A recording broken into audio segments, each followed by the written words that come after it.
Generative AI refers to artificial intelligence systems designed to create new content, such as text, images, audio, video, or code, by learning patterns and structures from existing data.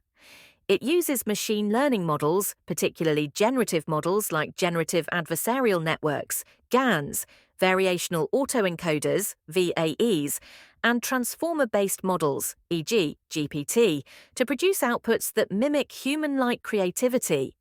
Key features of generative AI include 1. Learning from data. It analyzes large datasets to understand the underlying patterns and structures. 2. Content generation.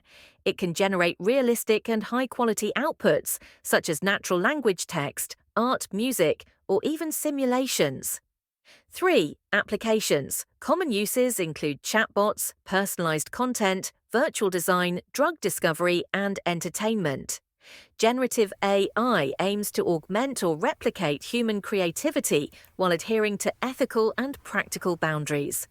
If you desire to understand completely, I have made a comprehensive video. The link is in the description.